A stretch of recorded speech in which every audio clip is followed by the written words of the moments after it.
Hey, welcome to 1111 Chats. I'm Joy, I'm Tamson.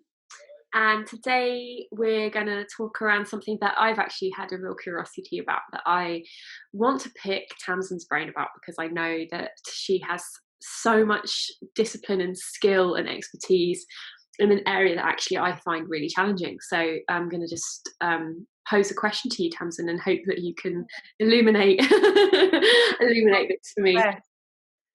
So something that I've been really finding in lockdown, and possibly less than others, because actually, mostly work from home and mostly self-employed anyway. But actually, what I've really been noticing is a massive lack of structure in my day and my week compared to how things were when I had more of a routine that involved, certain maybe classes, going out, doing things, even just the routine of how I shopped has changed because I want to go to the shop less often now.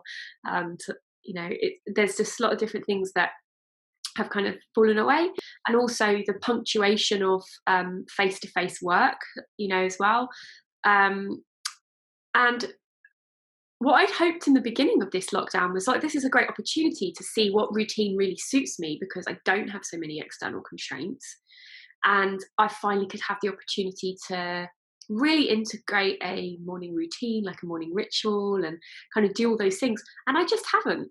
And it's like, well, what's stopping me then? Like, I used to think, oh, I haven't done this because I'm just too busy and it's really too hard to fit that in. And I just realized that's just not true. The block is definitely coming from inside, and I'm not sure what it is. But I do know that structure, whilst too much rigidity, it really doesn't suit me. And I'm sure it doesn't really suit most people because most people really have an ebb and a flow to their weeks and months. Actually, certain level of structure is benevolent and can be supportive to have a routine that enables my body to synchronize with something that's actually supportive of my system. So, Mm. I look at your amazing example of someone who has an amazing morning ritual and a great routine and can really hold themselves in that. I was just really hoping you might be able to share from your coaching experience on that. Yeah, great. Thank you, Joy. Um, so yeah, just before I come up with some ways of approaching that and being able to bring it into like a habit really.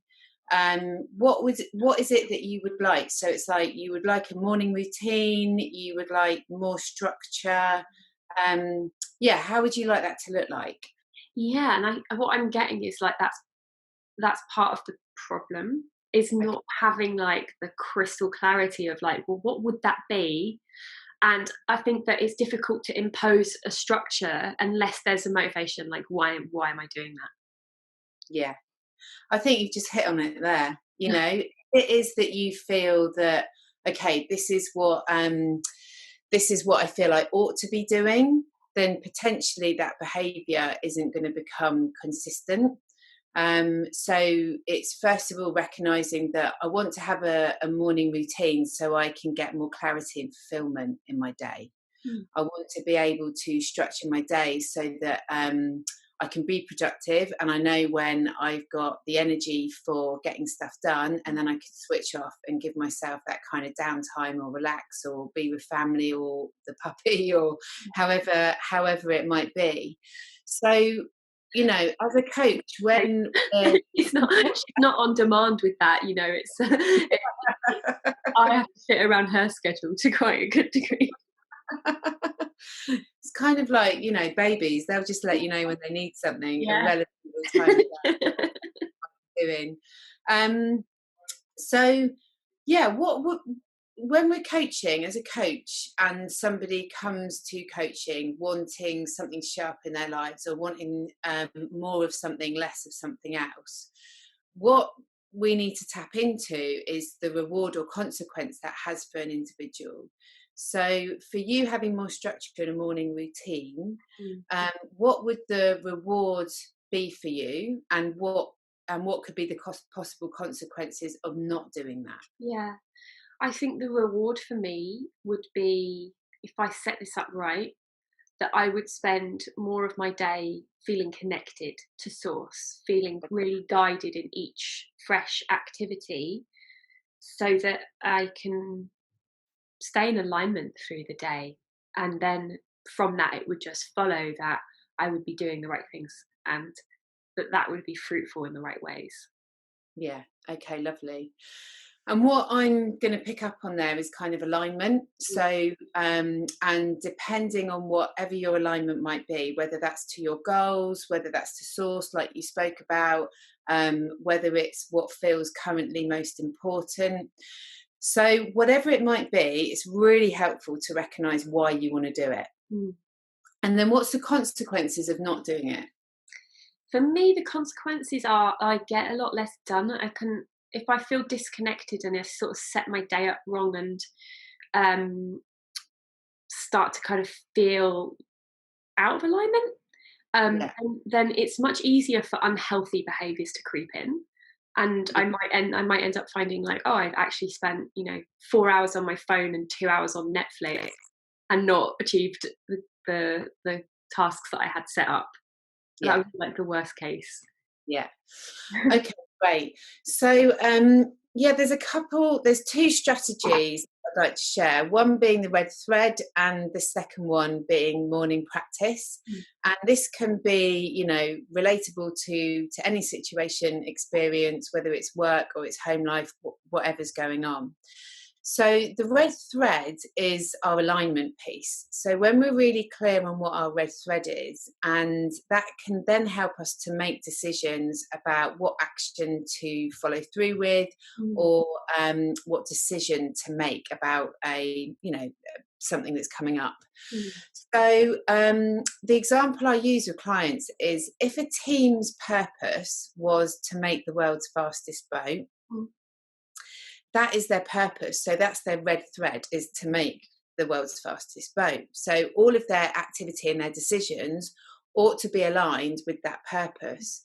Now, the way that they check in with themselves around that is a red thread question, which is, will this decision or action make the boat go faster? So potentially, if you can envisage a team sat around like falling out around what cladding they should put on this boat, the red thread question comes back to, well, will this make the boat go faster? And then the facts come into the situation and they choose what cladding to put on the boat.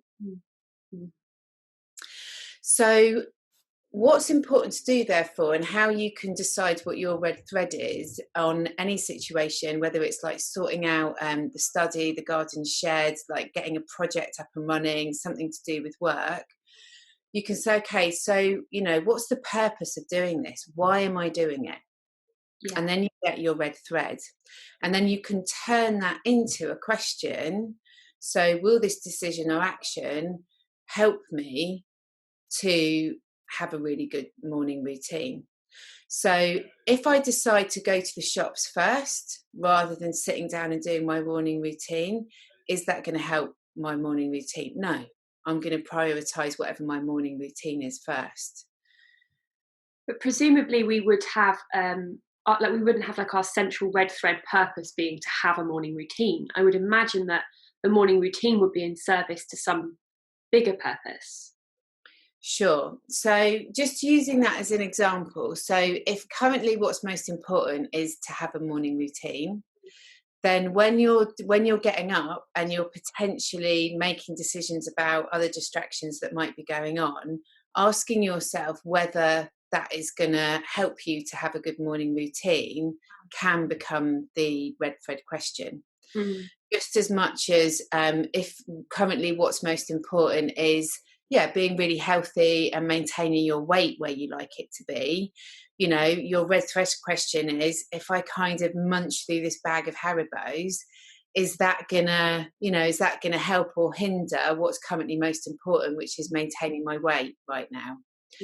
So we can start to use it like that. And the example of morning practice is, and and the red thread can come into that. So just using morning practice as an example. So being really clear on what it is that we want, and really clear on why.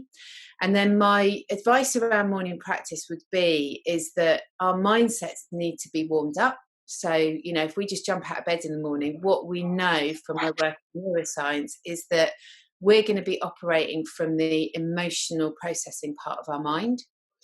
So that part of our mind is, you know, what we wake up in. And for some people that can be, you know, they can be sort of in that state of mind for several hours. For other people, they move it on quite quickly. And it's all a matter of blood flow. So your morning routine helps you shift your blood flow from your emotional processing part of your mind into the prefrontal cortex at the front, which is like your logical, rational thinking part of the mind. So when we're distracting, when we're fuzzy thinking, when it's like can't be bothered and all the rest of it, or feeling overwhelmed, we're most likely in what I call the chimp part of the brain, which is the emotional processing part of the brain. So neurologically, having a morning practice actually shifts your blood flow into the most productive part of your mind, the most clear thinking. Now, it might be... Ask a question about that. If my red thread was, for example, to process some trauma and emotional backlog, and I mean, you know, I'm kind of dedicated at this time to my healing process, would my morning practice then, rather than try to shift me out of emotional processing into prefrontal cortex, logical brain, be something else that would support that goal instead? So what I'm asking is, depending on your overarching red thread question, would you then kind of try to cultivate a morning routine that suits your red thread? Question, yeah. So what you're doing with your morning practice, and there's 3 really powerful questions that can help you to do this process, and you only need to spend like 3 to 5 minutes doing this, because also it's about making it really realistic so that you don't hijack it and think, oh, I haven't got time to do that yet, something else is more important. Right. So the red thread becomes part of your morning question, your morning practice. So the first question is, and it's great to kind of dedicate a journal or, you know, somewhere where you can kind of keep your notes, and, you know, most likely great if it's private, is right, how am I feeling? So whatever you've woken up with, and sometimes our brains will wake up with ruminating from the past, any fears about the future, maybe just feeling peaceful and joyful. So writing down how you're feeling, just getting down anything that comes up. The next question is, what is currently most important for me? And that's when your red thread comes in. Now, if it is that you need some space to kind of be with what's going on for you emotionally, you'd write that there. The next question is, how do I want to be today?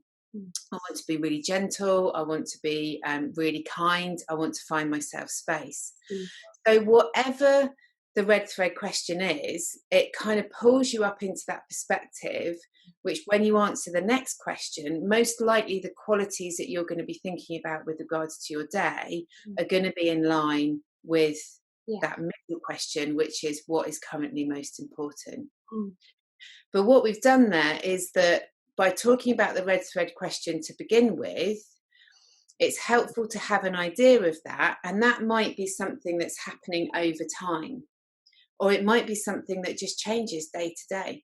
It depends on just where you're at, and it's really fluid. But what can really anchor you is waking up every morning and writing down your answers to those 3 questions. Beautiful. Thanks, that's really clear. I'm wondering if you could perhaps, just for everyone watching who maybe didn't have a pen handy when you said those, just write those questions down so that we can follow them.